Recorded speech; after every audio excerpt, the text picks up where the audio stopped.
Livro Ouse Pedir Mais, capítulo 14. Edifique os muros.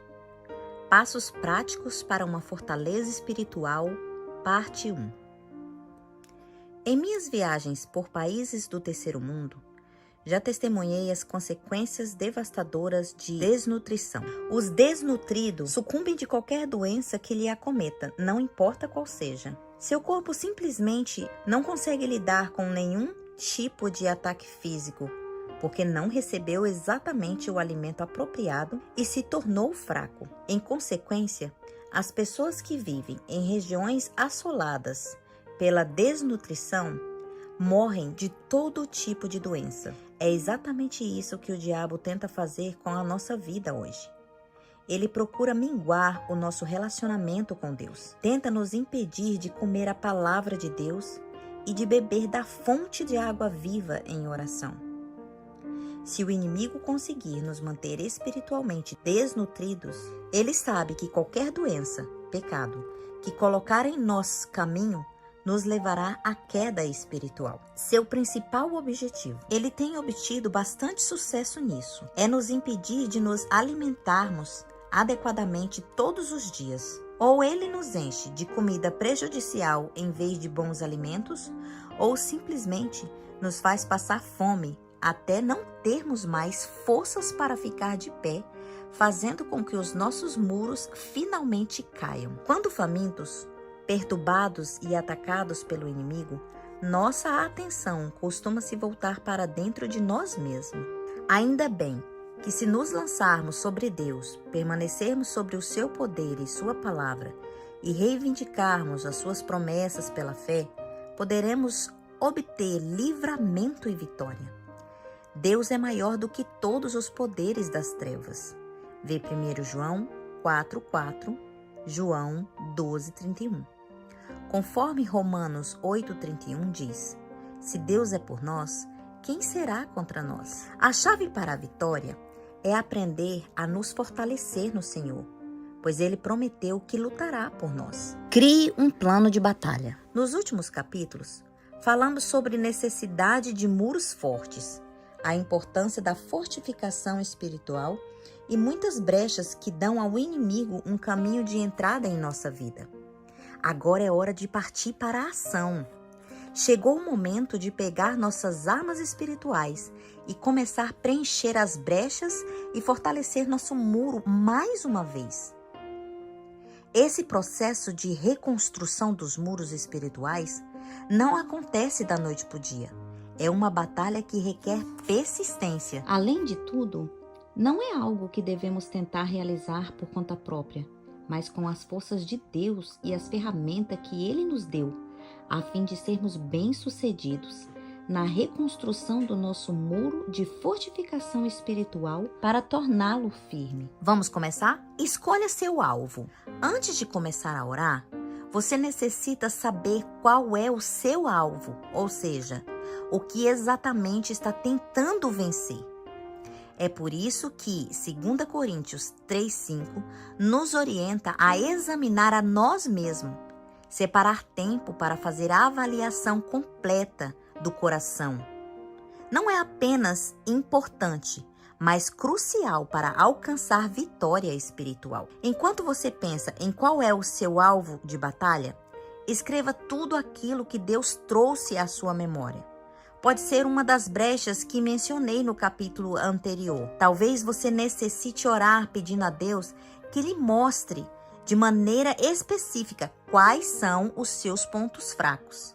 Lembre-se de que às vezes até mesmo coisas boas podem se tornar uma brecha se permitirmos que elas se coloquem no caminho entre Deus e nós. Por isso, aquilo que parece inocente para os outros pode ser uma brecha na sua vida. Essa lista é apenas para você e Deus. Pode compartilhá-la ao seu cônjuge ou companheiro de oração, se quiser. Mas o propósito principal é saber por onde começar o estudo da Bíblia e a oração. Empunhe sua espada. Depois de saber onde estão as brechas em seu muro espiritual, é hora de empunhar a espada. Deve estar fortificada através da oração e do estudo das Escrituras. Martin Lloyd Jones, pastor protestante galês do início dos anos 1940, ao falar sobre a importância de reivindicar a palavra de Deus em oração, ele escreveu: importune-o, por assim dizer, com as próprias promessas que ele fez. Conte-lhe sobre o que ele disse que vai fazer. Cite para ele o texto. Isso o agrada? Deus é nosso Pai. Ele nos ama e gosta de nos ouvir reivindicando suas promessas, citando para ele as suas palavras e dizendo: à luz dessas coisas pode te omitir? Isso deleita o coração do Senhor. Sim, Deus ama que oremos dessa maneira. Ele quer que peçamos grandes coisas a Ele. A Bíblia nos ensina que quando nos achegamos a Ele, confessando os pecados e nossa indignidade, Ele responde. Vitória para aqueles que confessam seus pecados. 1 João 1,9, Hebreus 7,25. Nenhum pecado é grande demais para Deus resolver. Ele enviou o seu próprio Filho para que pudéssemos obter livramento e vitória. Só precisamos clamar. Ao confessar os pecados, também é importante que nos afastemos ativamente deles e buscaremos trilhar um novo caminho. Não podemos fazer isso pelas próprias forças, mas Deus nos ajuda quando dependemos dele. Vitória sobre os ídolos. Ezequiel 36, 25 e 27, Jeremias 24, 7. É importante lembrar que se quisermos obter vitórias sobre os ídolos em nossa vida, não podemos nos afastar dele aos poucos. Precisamos destruí-los, removê-los por completo de nossa vida, para que não tenhamos mais acesso em nosso coração, assim como o jovem rei Josias fez quando subiu ao trono nos dias do antigo Israel. Ver 2 Coríntios 34. Vitória sobre os vícios.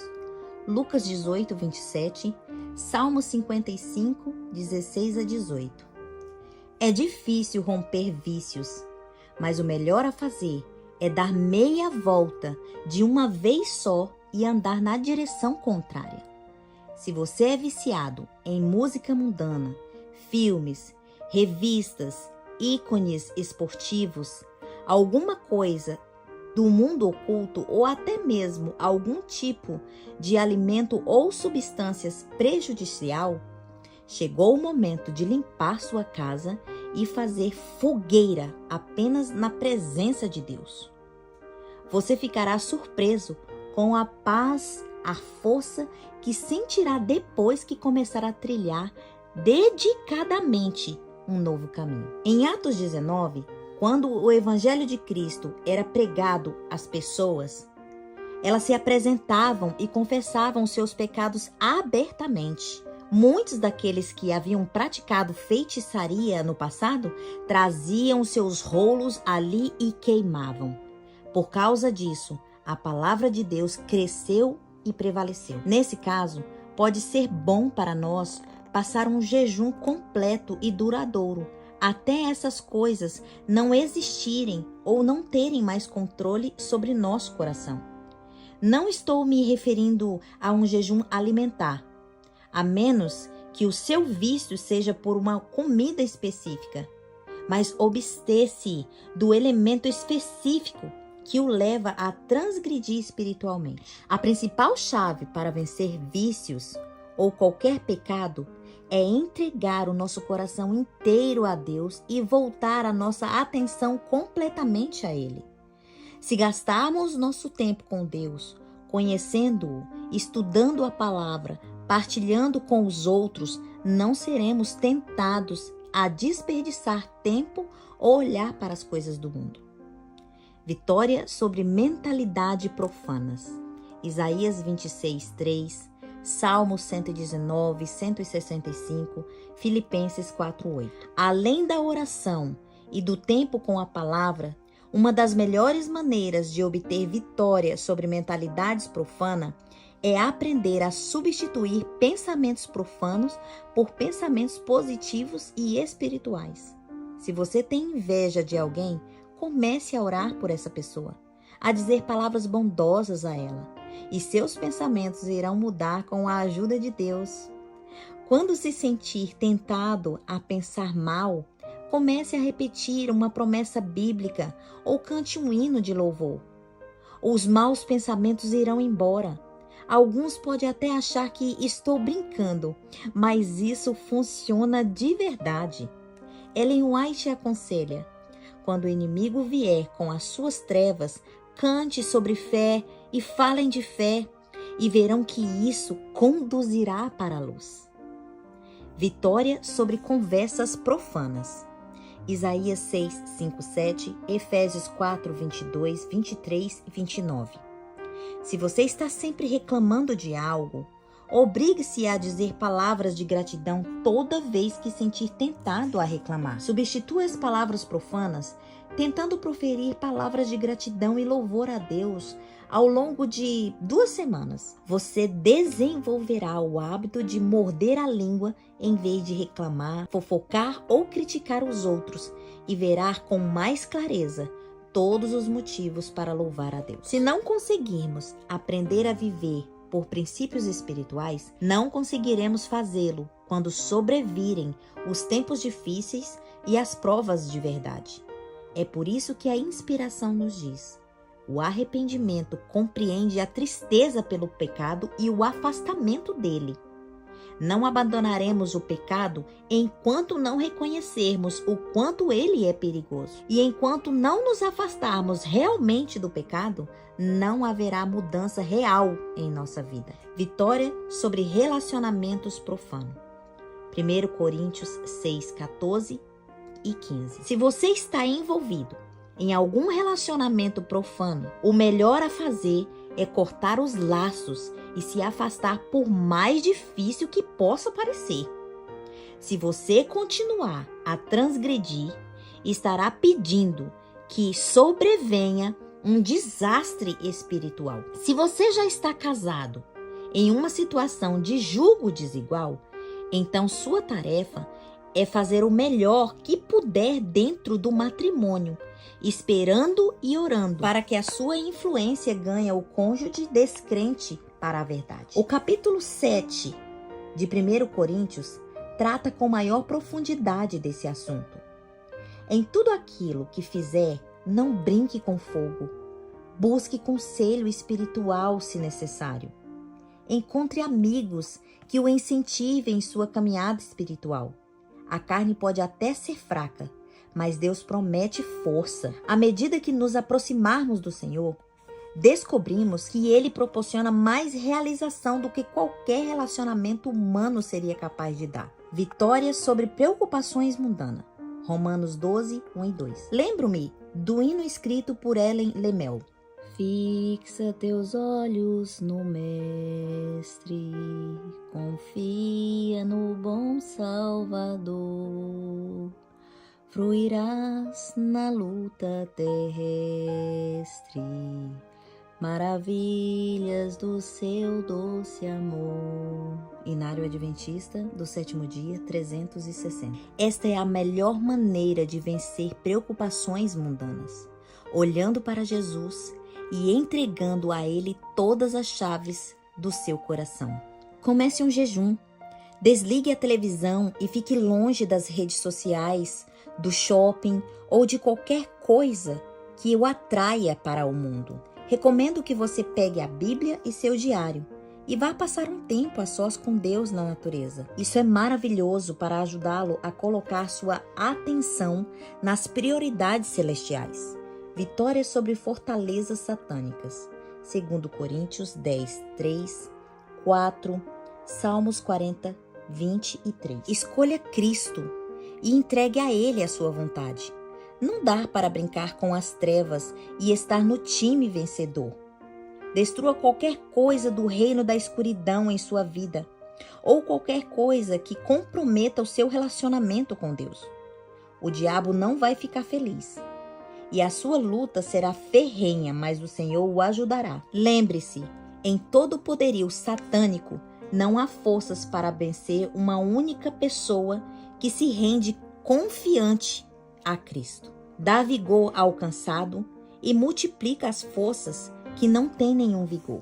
Isaías 40:29. Perdão pelos pecados de omissão. Cristo declarou que a divina influência do Espírito deveria estar com seus seguidores até o fim. Conversamos sobre empunhar nossa espada, as promessas sobre as palavras de Deus. E no próximo capítulo, falarei sobre seguir em frente reivindicando essas promessas em oração. Essa batalha pode até parecer intimidadora, mas não se desespere. Servimos a um Deus grande e com Ele nada é impossível.